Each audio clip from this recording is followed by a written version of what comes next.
Beautiful vegans. I'm Mariquita Solis, vegan empowerment coach. So, welcome.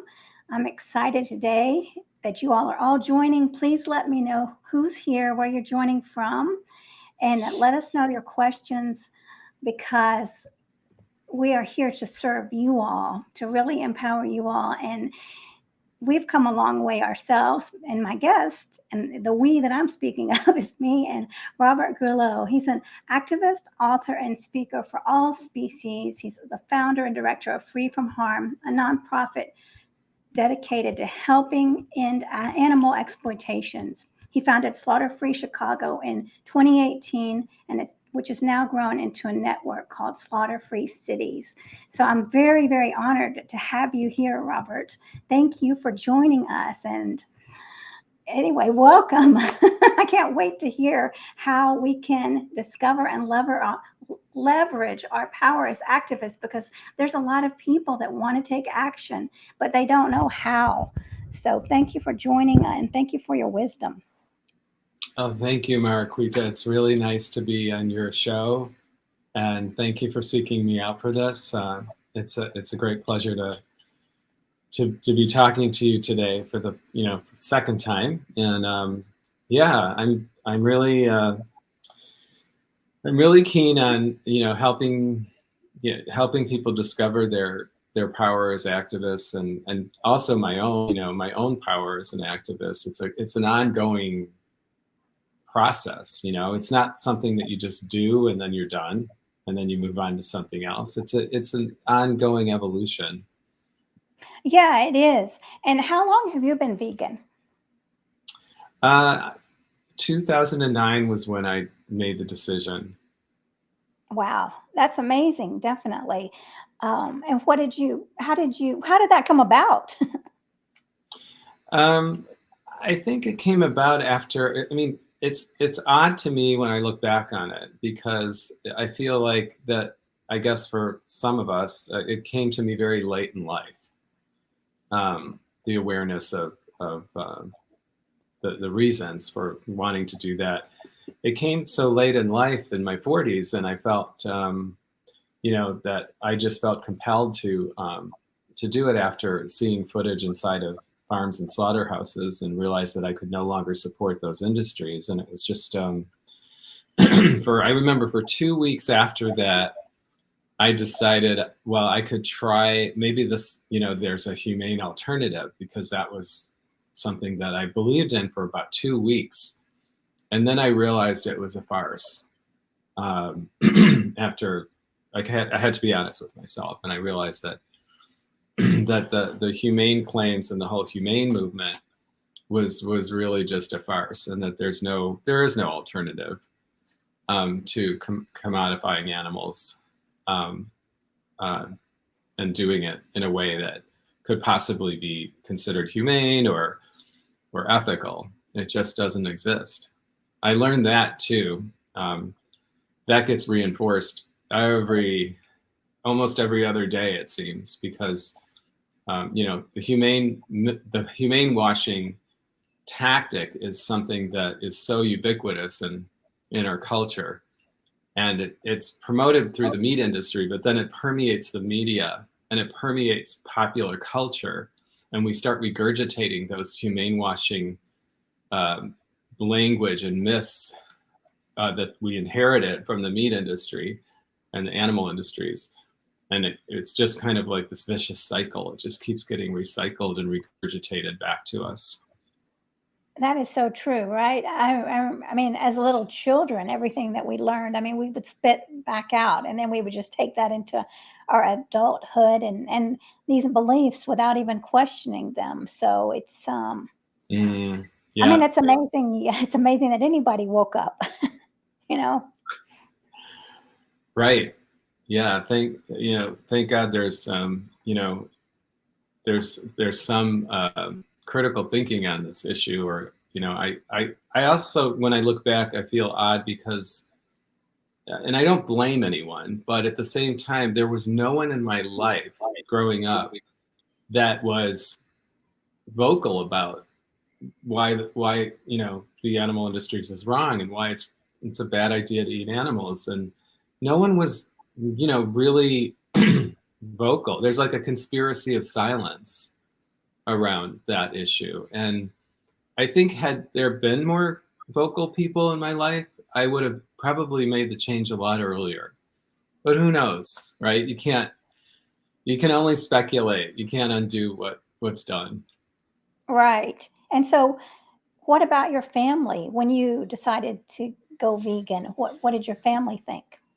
Mm, yeah, well, my family was supportive, and like lots of friends and family, uh, my expectations are fairly low because I think that, uh, in fact, a lot of people will ask, like when I do talks or in the Q&A section, inevitably one person asks this question.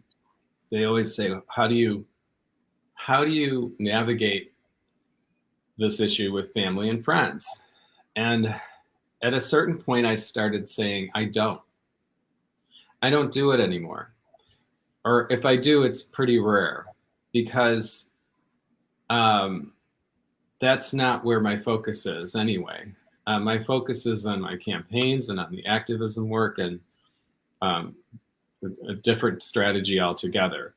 And so I don't find, fortunately, I'm in a relationship with someone who's also vegan, children, so I don't navigate that.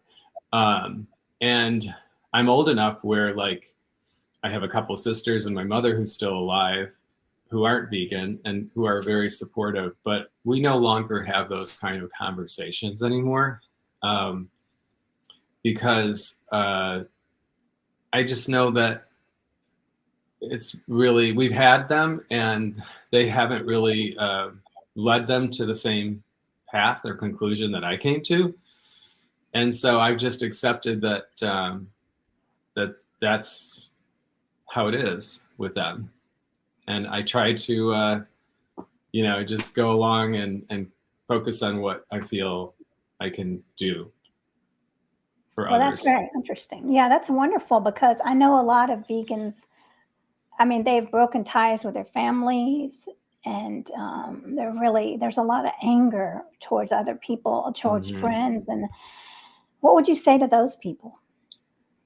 Well, let me just make sure I'm clear that I don't have all the friends I used to have. I think I've gone through different changes in my life with friends, and I'm a social person, so I seem to meet new people, or used to meet new people a lot, and so I don't I don't have all the friendships that I used to have.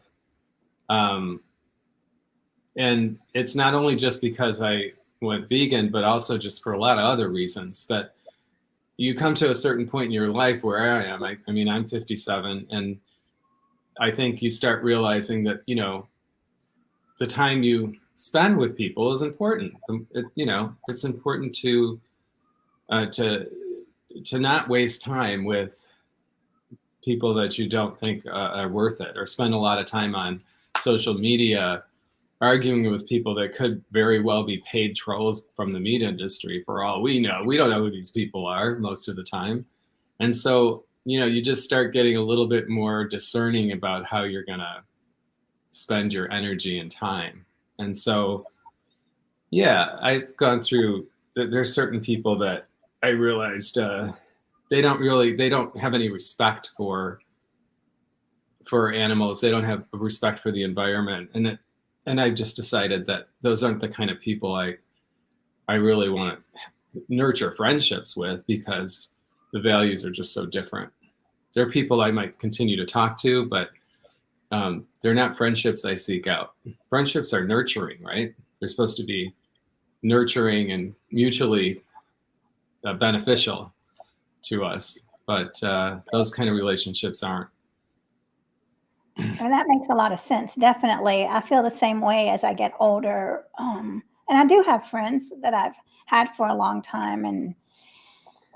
But I know sometimes where things aren't going to get better if I just keep pushing or trying to push veganism on someone. In fact, it makes it worse. So, I mean, there are good friends of mine that I still, of course, I still love them, and I still have relationships. I mean, they're animal. They still love animals. They just are not. They're still being brainwashed, right? They haven't awoken to that. So, Yeah. and so I just think being myself as the example, right, where I don't have to be, and also being happy about my decisions, my choices, and that thing, Hmm. that's where sometimes we just, of course, we have to let it go, or we'll be going crazy, especially with the trolls, like you're talking about, fighting people online. I mean, you're right. They're just Yeah. there. They want to see us get a rise. And, I'm still as willing to fight the good fight as ever before. I just want to focus on the right fights that I feel are the ones that are really worth it, because there's certain targets in our campaigns that, we have to influence if we want them to make a decision that meets our demand, that is, positive outcome, like, investors investing in slaughterhouses and getting them to divest from that industry and invest in something else. The energy put into fighting the fight there is worth it to me. Whereas, the other battles might not be. Right. I mean, we could, like, I could spend 30 minutes online fighting people and trying to force them. And then I've expanded all the energy, like you're saying, that could have been going Mm. to a cause that really is moving forward. And then I mean, you can't get that energy back. So that's very important Yeah. what I'm saying. So, so tell And of us. course, Mhm. Go they, ahead. they all, by the way, I also just wanted to comment on something you said. They all tell us that no matter what, it always seems like, the dominant position, the dominant culture is never imposing their views, right? Even though it's quite obvious that they are. But it's always the minority position that is imposing their views just by talking about something, which isn't imposing anything. Because if you believe in a free society with free speech, then, and if you respect that, then you wouldn't see that as force. No one's forcing you to believe something just by virtue of mentioning it. That's up to you to make that decision, and no one's forcing you to do it. So I always push back on that. That's very true. These are very wise thoughts. So, let's talk about how we can. I mean, how can we discover if someone's watching us right now and they don't even know what to do and they want to be an activist, they want to take action for animals?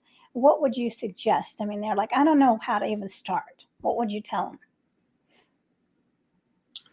Well, we're developing a volunteer recruitment kind of program, an activist training program, where we start with a questionnaire, and we try to get to know the person, what their skills are, because we believe in leveraging what people are good at and trying to find how that could fit into an activism framework. Oftentimes it does. If you're good at accounting, or if you're good at graphic design, or you're good at public speaking, or you're an educator, you have roles that are much needed in the activism community. So it's kind of a process of getting to know each person on an individual basis and trying to determine where their strengths and weaknesses are, where they would feel comfortable in taking on a certain kind of role, and then finding the best way to plug them into what we're doing. And then more generally speaking, there's some really good stuff out there about roles and finding the role that fits your personality. And it's real interesting stuff. So I have found some interesting sources like that I think can help people a lot too. Well, let me ask you this. Are you an extrovert or would you say you're an introvert? I come off as kind of a quiet tip. Normally people say I'm very calm and quiet, but I'm an extrovert and I'm an empath. And so, but I come off sounding almost like an introvert because I'm quiet. Sometimes I'm quiet, unless I'm in a protest and my alter ego comes out.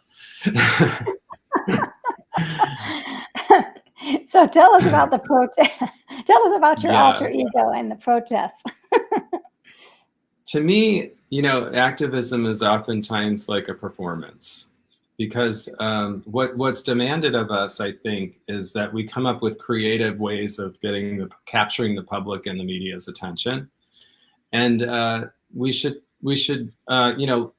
you hear the voices of some of the great organizers and social leaders of our past and present, like Martin Luther King Jr. and Cesar Chavez and Gandhi, and less famous people too, but equally important.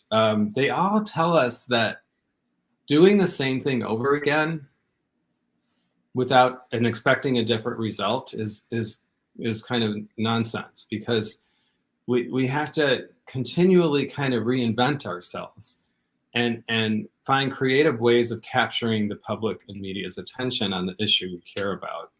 So we should constantly be reevaluating and brainstorming and training ourselves in ways that can make us more relevant and more lively and interesting in the minds of the public. So that's something I love to focus on. Yeah, that's very true. And how do you make veganism more interesting? How do you make it more user friendly? Well,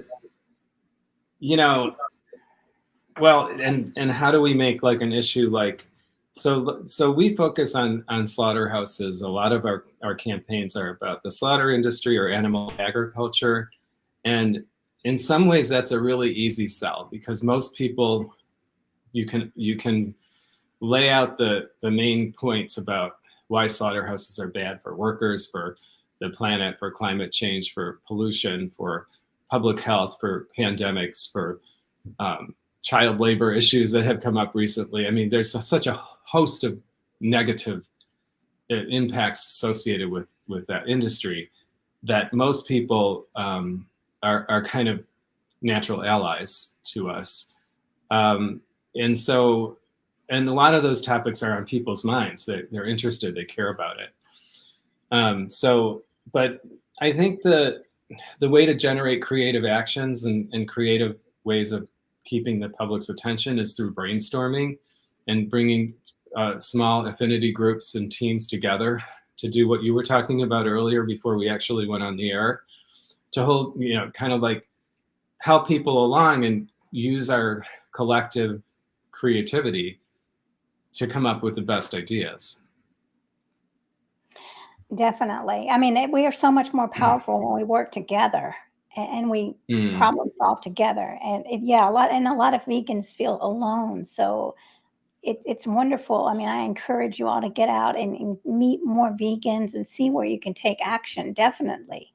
So, Robert, when you are at the slaughterhouse, I mean, do you go to the slaughterhouses? How does that work?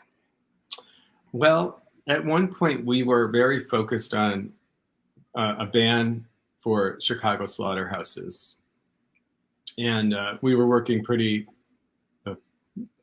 focused on that. And we've shifted our focus since then for a variety of reasons, and we haven't abandoned it. But at that time, I was visiting a lot of places and documenting violations and working with others that were doing the same thing. So I got a really good grasp of what was going on. At the current time, not so much, because our campaigns have a different focus. But there's one of our campaigns is exposing Jadori chicken, which is considered like the most premium, high welfare, sustainable chicken brand in the country. And groups of activists in LA, for 5 years now, they've documented just the worst conditions we've ever seen for chickens, and that's ongoing. So,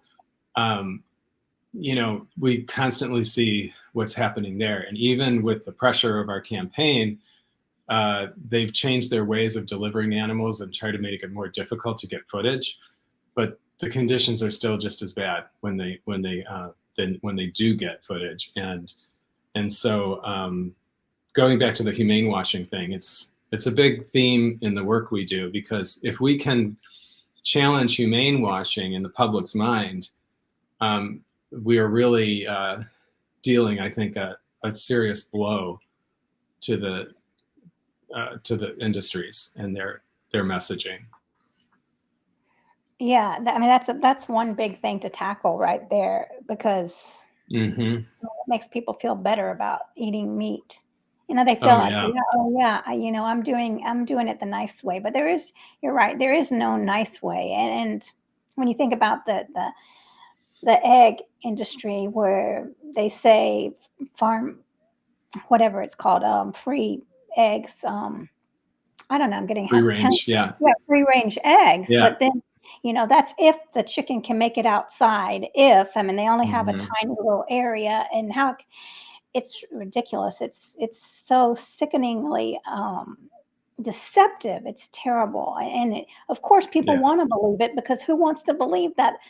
Who wants to believe the worst? And of course, as a human being, we want to protect ourselves from knowing things like that. So, I understand why people don't want to know. I wish, and in a way, I wish I didn't know, of course. And I have to think twice too before I really tell certain people, because it's traumatizing. Right. Yeah, that's for sure. And it's also so subtle too, like with the way humane washing works. Like the other day, I did kind of engage someone on my Facebook post because she kept using the word euthanasia in place of slaughtering or killing. And we were talking about, the post was about like using ventilation shutdown and methods of mass killing birds and pigs in gas chambers, or also to prevent like zoonotic disease outbreaks like bird flu. And she kept kind of making this distinction that there may not be humane slaughter methods, but there are humane euthanasia methods. And I thought, well, first of all, I think, see, the industry has used the word euthanasia, so now the public has adopted it.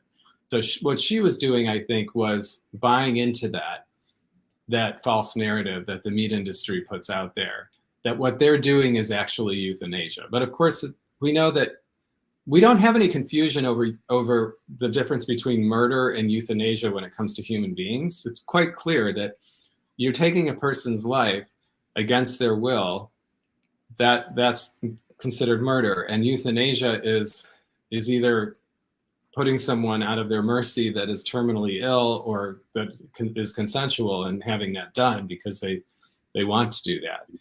And so for people to all of a sudden not to understand the difference between the euthanasia and murder, like when it comes to other animals, is just like it's brainwashing.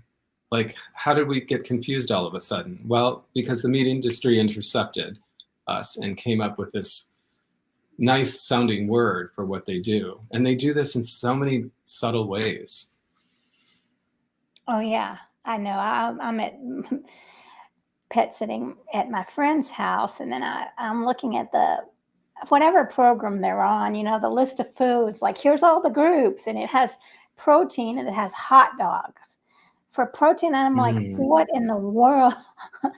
Oh, wow. Anyway, yeah, it's like, is this a joke? And of course, none of the fruits or none of the vegetables are listed as protein. That's, it's incredibly sickening. It's terrible. Yeah, it is terrible. It is terrible. So I don't know. I can only do the best you can of course, to be ready to speak to friends whenever they're ready, right?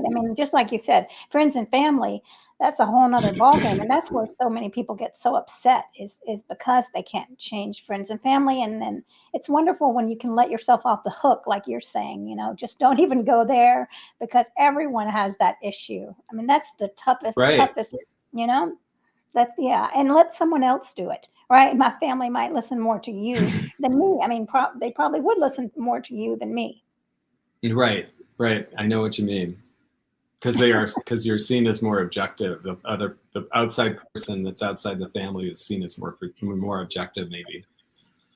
Right. Yeah. And there's not all that baggage and all those underlying things. So yeah, that's great advice. That's That's really Yeah. good advice because I know people struggle with that so much. Um, Right. so, well, when you are, tell me more about the like the campaigns. How does that work with legislation? Well, you know, we experimented with some legislative work, and I think that that isn't really our core strength. It's not that we've abandoned it, because we are considering a legal strategy for one of our campaigns right now that I'm not at liberty to talk in detail about. But if there's a way to sue the company for humane washing, which in legal terms would be called consumer fraud. If a company defrauds their customers by humane washing their product and telling lies about the animals and how their product is, how the animals become product, and then there's a legal case, potentially a legal case there that could really work in our favor, and it could have much broader implications. And it could, send a message to the industry that you can't get away with this. So, like, from a legal legislative standpoint, that's something we would pursue if we felt like we had a good chance of winning. But I think where our core strength really is in pressure campaigns and grassroots direct action, because those kind of activism tactics and uses are things that we can mobilize right away, and we've learned to do quite well, and they can work pretty well, and they can work quickly sometimes. So, like, for example, last year we had a couple wins because we were able to pressure power holders, decision makers, to vote against major slaughterhouse projects in a couple of cities that were rural, conservative, and pro-agriculture. And so they were kind of stunning wins because most people were for, most of the decision makers were actually for the project, but the people weren't. And if you believe in the power of the grassroots, and that the powers, the power of change is in the people, then and if you leverage that, and you can impress those people in power of that, then you can win. Sometimes you can get them to make decisions, if only because they care about their own reputations as politicians or public figures or major investors or CEOs, whoever they are. People that have power care about their reputation, and they care about what the public thinks about them, because they need the public trust to operate. If they lose the public trust, like someone like George Santos, then all of a sudden everything starts tumbling down. So it's very important to them. And when an activist group comes to them and says, hey, you need to make the right decision here, or your reputation is going to suffer, and our campaign is going to expose all this, that's imposing a cost on a power holder that is sometimes the reason why we win, if we do it right. And we don't always win, but I think it's a good strategy. Yeah, that's a great strategy. I love that. Definitely. Well, let me ask you this. I meant to ask it. Did you talk to the owners of the slaughterhouses? How does that work? Usually we don't.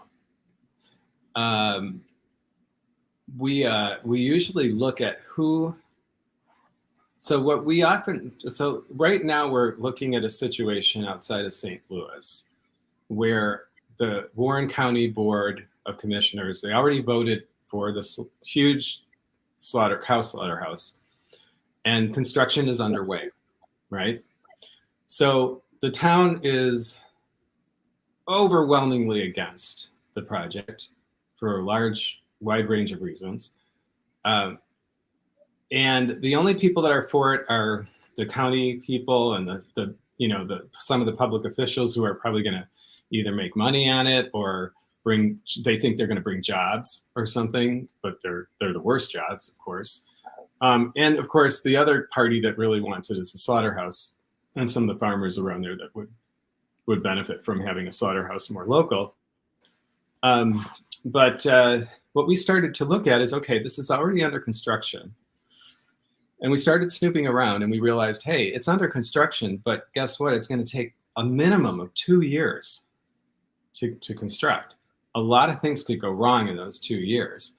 And if you one of the things that is likely to go wrong, more likely to go wrong, is that sources of funding don't come through, which is the reason why a lot of projects don't come to completion. They get halfway built and then all of a sudden they're abandoned and people are like, what happened? Why isn't this place opening? Well, it's usually because some important source of funding is lost. So that leads us to a strategy of looking for their investors. Who's investing in this huge slaughterhouse project? And when you start really looking at this under a microscope, you start finding the people and companies that are investing, and they can become the targets of a campaign to ask them to divest from the project. Because if the slaughterhouse company loses one of those important investors, they could be done. And at this point, they've already gotten the approvals and permits they need, so we can't go through the legislative or lobbying process because their decisions have already been made. But we might be able to throw a wrench in the spokes by finding an investor that agrees that this is a bad investment and they just decide to pull out. So that's kind of what we're looking at in this case. And often following the money is really kind of a cool way to defeat, put a dent in animal agriculture. Oh yeah, yeah. I don't really know. It feels very good too. I bet it does. That would be very rewarding, right? To reach the right people and they pull out of the money, yeah, of donating or whatever, funding. Yeah, that's wonderful. Well, I'm looking at the comments over here. Hi, Ellen saying hi from Sugar Grove, Illinois. She's working hard. Yes, and then let's see. Hi, Ellen. And I'm not sure who else is here, but here's somebody. Where can I find the form to fill out for volunteering? Oh yeah, I can post that. Definitely post that in the comments here. Yeah, and also we'll get your information. Well, tell us now. Where can they reach you? So actually, the best thing to do is just to go to slaughterfreenetwork.org and sign up and join. Joining there will trigger us to, and you can check a box that says, I want to volunteer, or I want to, figure out how I can get more involved. By doing that, that triggers us to contact you and send you the questionnaire. And then we have an orientation call after that. And, we try to find out how we can get that person involved. So just going to slaughterfreenetwork.org. Okay, great. And then, so how do you prepare the volunteers mentally for what they're, what they might need to do? Right. It all depends on where they are. Like, everybody's different, and some people are, a lot further along in what they're doing, and others, are different stages. So we just try to meet the person where they are and see how we can cultivate that relationship as a volunteer and as a team, and try to get them involved in our community, because we have so many great people doing great things that again, knowing that there's a community there is something that is a big part of what we seek as activists. I think we don't want to work alone. We want to work in a team setting usually, because it's just a lot more rewarding and fun. Yes, you're right. I mean, definitely that's a problem is when we feel alone and then we get depressed and we don't want to do anything. So we Mm-hmm. have a lot of people not doing anything. So if we could get those people up and really effectively speaking to other people where they're not angry and they're not wasting their energy getting mad. But yeah, that's the key, right? I mean, it's Yeah, hard. You know, you want to get mad, you want to scream at people and cuss them out. I mean, but it's not effective. I mean, what are you doing then? Then they're going to say you crazy vegan, right?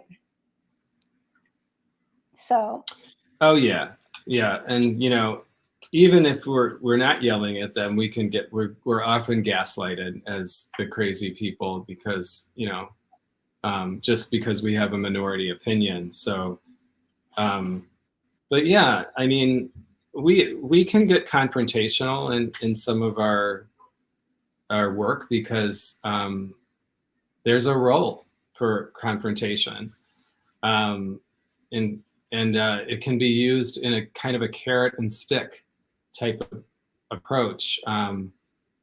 Is often a very effective way to get the results, because the people in power know that you mean business, and they know that there's a cost, and you're willing to impose a cost on them if they don't follow through. So there's definitely balance. yeah, It's different definitely. for every situation. Right, with the big corporations. I mean, I mean, you got to you're taking on something different than one human being when you're talking about money here, right? And so it's not like, I mean, there's a different energy when you're talking Absolutely. corporations, right? You have to, because they're going to run you over if you don't, Absolutely. right?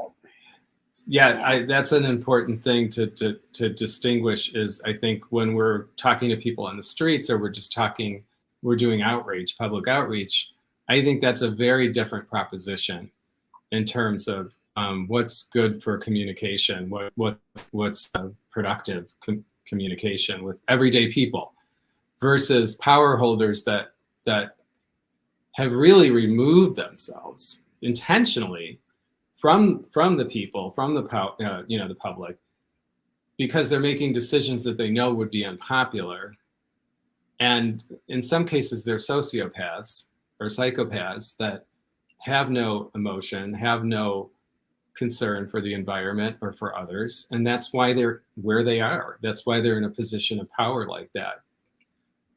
Dealing with people like that is very different than the public, the average. When we do street activism and we're doing a cube of truth or something like that, we're going to use very different communication styles in a setting like that, right?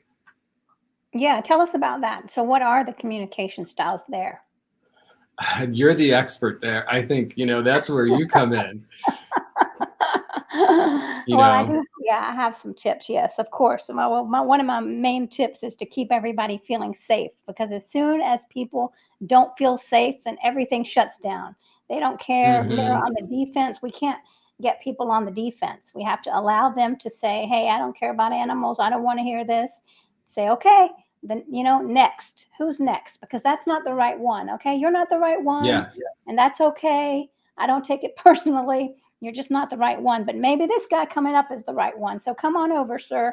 Right. So, hmm yeah. So right, kind of focusing on more sympathetic ears than just someone who's antagonistic from the start. You're not going to get very far, maybe. yeah, you're not going to get far if people feel attacked, they're going to run away. Right. Well, I mean, we've got to, that's what I talk about. We've got to be attractants. We've got to attract them with our charisma, with our openness, right? We want to listen to you, right? We don't want to just beat you down and tell you what to do. Where are you on the path, right? Because you've got to be hmm listening to where they are. What do they care about, right? Do they care about the animals? Do they care about the environment? Do they care about their health? Who knows? Maybe their mom's got cancer, right? And then that would be the tool to go into, and not to take it personally. If they don't care about animals, Don't take it personally. That's the life. We don't always get what we want. We wish that everyone cared about animals, but if they want to be vegan for another reason, let them be. I mean, that's what I see a lot is people getting angry. So I'm whole food plant-based now. I wasn't always, but I am. And I have a lot of friends that are whole food plant-based now, call themselves vegan too. But then to attack whole food plant-based people who are really helping us, right? And it's just so counterproductive. It's very important to be respectful. And they didn't, my friends that were whole food plant-based didn't understand that animals were suffering. So, I mean, they're already a step ahead of the average Joe. So to be respectful and to really meet them where they are. And if they're open to it, you're whole food plant-based, let me share with you, how we're similar, right? I eat a lot of, Right. as a vegan, I love plants and vegetables too, right? And and that's the thing, is to find common ground with people. Yeah, I mean, I think the challenge is to find the common ground, and then if we can, I think one of our important roles as activists is to lead people beyond that knee-jerk reaction of saying they don't care. Because quite honestly, as vegans, we are not the only movement that has confronted that defensive response. People that fought against slavery and fight for racial justice, or for any other social cause, continually confront the same attempt to shut down the conversation. Because if you say, I don't care about something, or it doesn't exist, or it doesn't matter, you're basically shutting down. Your attempt is to shut down further discussion. You don't want to talk about it, which is interesting in itself. Because why doesn't the person want to talk about it? Because it's uncomfortable. And it's uncomfortable because they do care. If they didn't, it wouldn't be uncomfortable, and they wouldn't be trying to shut down the conversation. So we almost have to, when we hear people say they don't care about something, whether it's animals or veganism or climate change or something like that, there's something deeper going on there. It's a defensive response. Yeah, that's very true. And moving beyond that is something we can do if we have the right kind of ways to dig around that and maybe try to bring the person somewhere else. Like I've done it a couple of times here and there. It's kind of interesting. Well, I could see that, if somebody says, I don't care about the animals, but and then yet they have like a dog or cat, where you could kind of bring them around to that. Like, oh, well, I know you do care about animals because I see how much you love your dog, right? So, yeah. Right.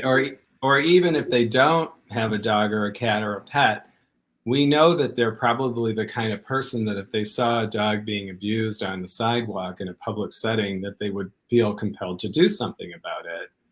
Or if they witness some other act of abuse or cruelty, they would feel compelled to do something. And it might not be intervene themselves, but call the police or call someone or, try to. So, these are the same people that say they don't care. Well, but when they're faced with real world consequences, then all of a sudden they do something. And I always say that, privilege is what the level of privilege that we allow ourselves is the extent to which we will allow animals to suffer for our own benefit. And it's always a question of privilege for me. How privileged are we going to consider ourselves? And if when we start cutting down on the levels of privilege, we become more and more able to accept the fact that animals don't deserve to suffer for our benefits. Right. Yeah, you're right. I mean, that entitlement, we're entitled to have whatever we want. I mean, where in the world did this come from? And it's this separateness from nature and from all living beings. Yeah. And then we're suffering with these chronic health issues. Like the more separated you are, the more you're going to be sick because you're just shutting down that the human connection between other living species. And that just in itself is toxic when you don't see, the real beauties of life. And then I mean, then you take it up a different level. So, I mean, it just poisons Right. us. So, Yeah. Truly. There's a kitty cat. Yep. So And tell me, go ahead. I was just going to say too that, no one wants to be called out on their privilege. And like, when people that were fighting slavery called out people on their privilege, nobody likes that. But it's a necessary part of the constructive conflict that we're creating as activists, to get the discussion on it going. Because that's oftentimes the first step is, let's have instead of keeping this in the closet, let's have an open discussion about it. And the more that happens, the more chance we have of building public support in our favor. Yeah, I love the way you say that. I mean, the way you phrase that, open discussion, right? Because so many times we're not having discussions, we're having fights. So an open discussion is a whole different energy than, well, whatever. Yeah. It happens so much, and we've got to shift to these open discussions and see what is revealed from them, right? And see, maybe today's not the day they're going to listen, but tomorrow might be. So not to give up hope. There's plenty of hope. So, right. Yeah. Yeah, hope is all we've got. Sometimes I say I feel like hope is what keeps us going.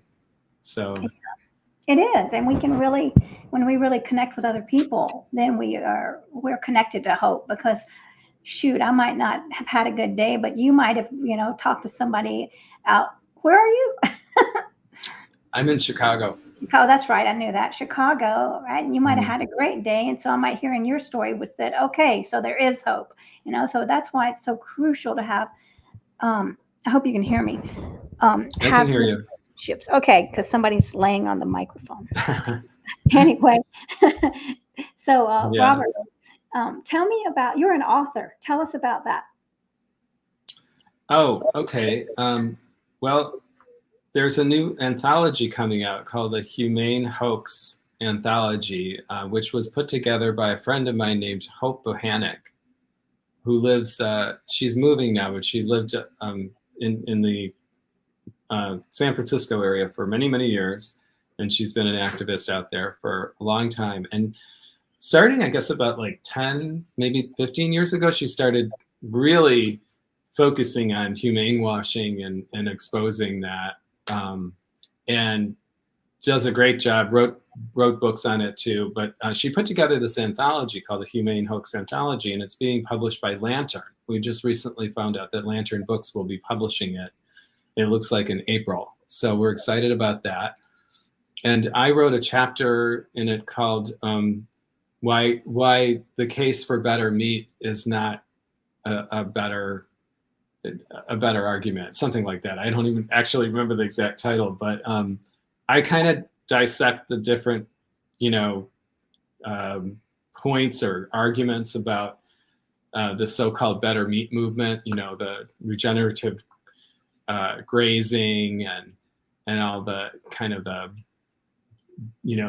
these people that consider themselves doing something as an alternative to industrial animal agriculture. So I kind of dissect that whole argument in this chapter and worked at it quite a bit. It went through a lot of different editions and stuff. But yeah, so that's coming out in April. And then I wrote a book in 2016 called Farm to Fable, The Fictions of Our Animal Consuming Culture. And that was kind of a deep dive into all of the different ways that we justify supporting this kind of food system that exploits and commodifies animals, and all the different ways we justify and prop that up. And I use a lot of examples in there of popular culture and advertising and all that stuff. I used to be in food marketing, so I kind of have a kind of an orientation to that and how it works and how it manipulates us. So that was kind of the basis for that book. But I love to write. I wish I had more time to write. I'd love to write another book. But the fact is that activism is even more important to me than writing. So I have this balancing act. I really want to write another book, but I just haven't been able to find the time and concentration for it. Well, that's amazing that you've written these wonderful books and what's happening in the future. So what else is happening in your future and how can we become a part of this? It's so important. Like, where do you need help? Yeah, so one of the things I think we struggle with, and probably all groups struggle with, is just, retaining people, keeping people engaged. And, some of our work is, the goals are long term and they're not going to come right away. And for a lot of people that doesn't sustain them to continue. So they're with us for a while and then they're not. They move on to something else or whatever for whatever reason. And so we really need to. I think we need to do a better job of trying to retain people and recruit people to our campaigns, and express the reason why it's important to be in this for the long term, because our expectations are important. We will have short-term wins, but we also need to kind of keep our eye on the long-term bigger picture. And so that's been a tough thing for us. Yeah, that's true. I guess in our society today, we want instant gratification. We want people to change like that. And and I mean, we're just talking about on the one-on-one level, much less the corporations have got so much backing. I mean, that's a whole nother ball game here. So absolutely. Yeah. So knowing that you're in there for the long haul, you're right. I mean, I didn't think about that, but so yes, everyone that's watching, please definitely give it some thought and tell us again what's the name of the signups. You can go. So Free From Harm is our nonprofit, which started in 2009. Slaughter Free Network has been around since 2018, but it was previously called Slaughter Free Chicago, and then different chapters like Slaughter Free New York developed, Slaughter Free LA. Now we just call it Slaughter Free Network. We're all under one umbrella. We're all part of the same network. We all help each other in ways that we can help each other. So it's a little bit more consolidated. So if people are interested in Slaughter Free Network and kind of fighting the slaughterhouse industry, they can sign up on our website at slaughterfreenetwork.org. And Free From Harm encompasses Slaughter Free Network, but it also does a lot of other things. It does a lot of public outreach and education, online especially. We have a website that has a lot of resources over 550 pages of content now. And so lots of social media activity as well. So if people are more into that general vegan and animal rights advocacy, then they can go to Free From Harm and sign up there. And what about, let's just say, do people have to, I know people are scared of slaughterhouses, right? Would you have to see a lot of graphic, what will they be exposed to, right? Will it?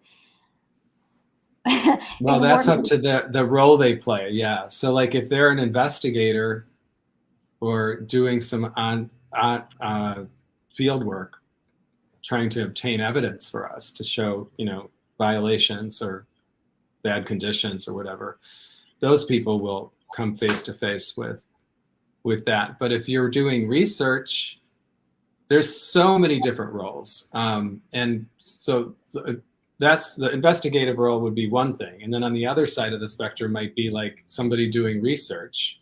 Could be a legal intern that's looking into, for example, where's the funding coming from for this big slaughterhouse project? And who are the suppliers? Who are the critical suppliers? For example, you may have heard in the news that there's a company that cleans slaughterhouses. They're based in Wisconsin, but they clean slaughterhouses all over the country, and they've been found to hire child labor. So that you may have heard in the headline, there's a lot of headlines about this company, using child labor. They're a critical supplier to the whole supply chain.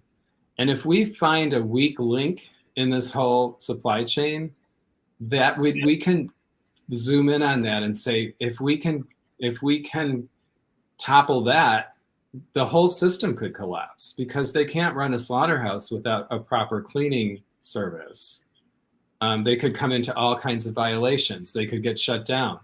Or if they don't get money from this one investor who doesn't want to be known to be one that invests in slaughterhouses, they can't continue with the slaughterhouse project. So we look for opportunities to disrupt the system.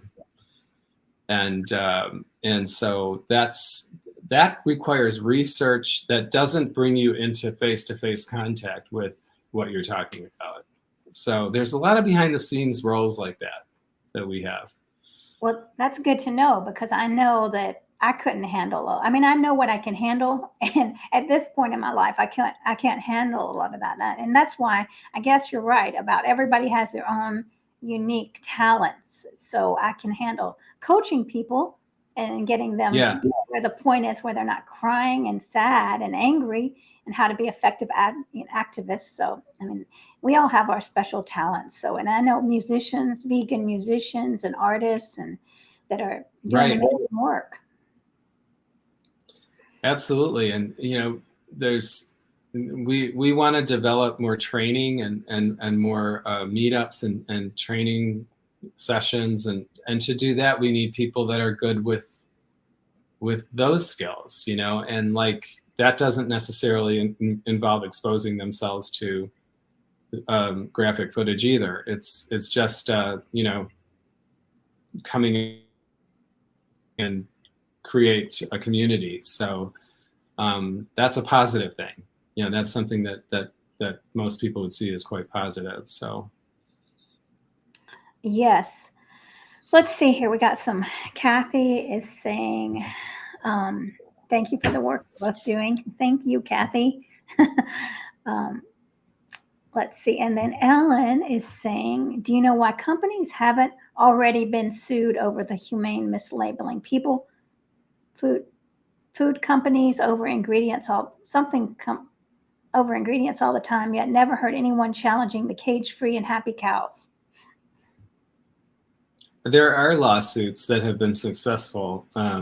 It's not something that I'm no expert in, but there are definitely successful lawsuits that ruled in favor of plaintiffs that alleged there was a consumer fraud or humane in the way of humane washing or greenwashing. There's been a lot of successful campaigns. So the wheels are already turning. ALDF, the Animal Legal Defense Fund, has prevailed in some of their cases involving consumer fraud and humane washing. I think Animal Outlook and Compassion Over Killing, but I can't quite remember all of them. But there are definitely those that have. It's certainly not enough. I mean, it's certainly not enough to really curb the tide yet. So we have a lot more work to do, I think. And lawsuits are tricky because they require a lot of money and a lot of time and resources.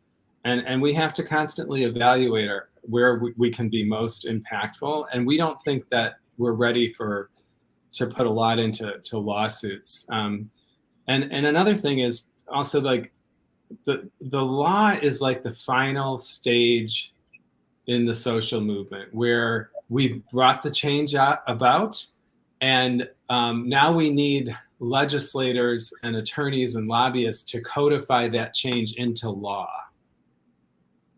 and so that it becomes law, so that it's sustained. But everything leading up to that is activism, and so for us, we value attorneys and what they can do for us and lawsuits, but we just feel like there's a lot more activism work to do to change the public tide, to eventually support laws that will stick, that won't be reversed. But then look at something like Roe versus Wade. You had a decision that looked pretty permanent get reversed. So then you have to be vigilant after the laws are passed and make sure that they don't get undone. So it's like, that's why I'm saying it's an ongoing struggle that we're in. It's a long-term thing. It's never over. You're right. It's never over. Yeah. And we're having to champion the cause. And I understand much better now about why we're going after. I mean, we're going towards all the individuals, coming together are the ones that make the changes, and then we can move into the legislation. Because we got to get the backing from the individuals. So that makes a lot of sense, definitely. I mean, this has been very. I think we can pass small laws that are more specific in scope, like cat declawing and things like that. There's a proposal to ban cat declawing in the state of Illinois, for example. Certainly there's a lot going on in that, but for the kind of transformational change that we say we want to see, I don't think we're quite ready for any sweeping laws that are going to ban animal exploitation, for example. But that's what we want. But we have a lot of work to do in changing the public's hearts and minds before we are ready to really, get there with legally. So the law part isn't on my radar when it comes to the big picture animal liberation type goal. But hopefully we'll get there in our lifetimes, right? Gosh, yes. Hopefully, yes, you're right. Well, we're coming to the end of the hour, and I'm really thankful that everybody's watched. And also, let me just say this: I'm starting a group coaching program at the beginning of March, 3 months. If you're ready to get into the role of activist and you want backing and this is a group coaching program. We're coming together to meet every week, and then you'll meet with your group every week, and you'll also have 2 free coaching sessions with me in case you get stuck. There's a lot of reasons to get stuck. Like all these beliefs, like nobody's going to listen to me, or this is never going to change. So yeah, trying to get past those. So that's starting. Reach out to me if you're interested in that, and please sign up. Hit subscribe on YouTube. And do you have a YouTube, Robert, or is there one you'd like to say to watch? Yeah, we have one at Slaughter Free Network that's most active. So if you type in Slaughter Free Network, you'll find us on YouTube.